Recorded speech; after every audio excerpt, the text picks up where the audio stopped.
उथी अध रात जो मोमिन तू राज़ी कर मिठो परवर।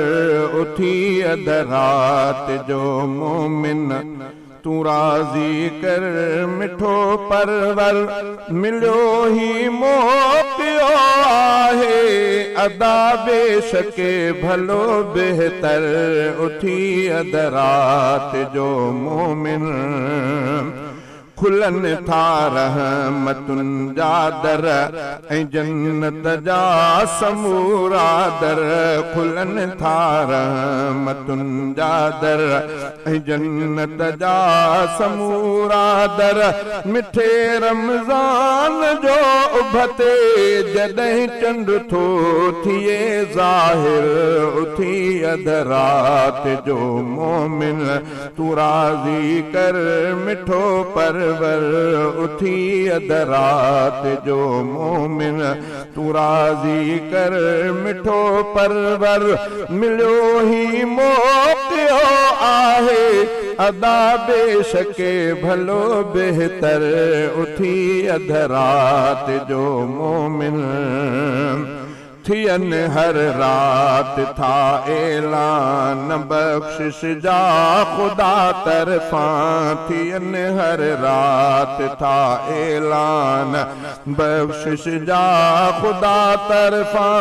नदामत जा के अखिड़न मां नदामत जा के अखिड़न मां तू गोढ़ा गाड़ रब जे दर।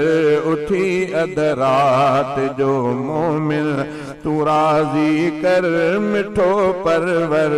उथी अध रात जो मोमिन ऐं इस्तिग़फ़ार मोमिन लए करन मछियूं फरिश्ता था। ऐं इस्तिग़फ़ार मोमिन लए करन मछियूं फरिश्ता था। ऐं हूरूं भी पढ़न थियूं पिण तराना तिन जे लए हर हर। उथी अध रात जो मोमिन तू राज़ी कर मिठो परवर। उथी अध रात जो मोमिन तू राज़ी कर मिठो परवर। मिलियो ही मौक़ियो आहे अदा बेशके भलो बेहतर। उथी अध रात जो मोमिन जॾहिं इफ्तार वारे वक़्त रोज़ा इत घुरे थो दुआ। जॾहिं इफ्तार वारे वक़्त रोज़ा इत घुरे थो दुआ। क़बूले थो दुआ उन वक़्त बानी जी मिठो ॾातर। उथी अध रात जो मोमिन तू राज़ी कर मिठो परवर। उथी अध रात जो मोमिन नमाज़ूं पढ़ जमात सां ऐं रोज़ा रख तूं चाहत सां। नमाज़ूं पढ़ जमात सां ऐं रोज़ा रख तूं चाहत सां। तिलावत कर तूं कसरत सां ऐं रख जारी ज़ुबान ते ज़िक्र। उथी अध रात जो मोमिन तू राज़ी कर मिठो परवर। उथी अध रात जो मोमिन तू राज़ी कर मिठो परवर। मिलियो ही मौक़ियो आहे अदा बेशके भलो बेहतर।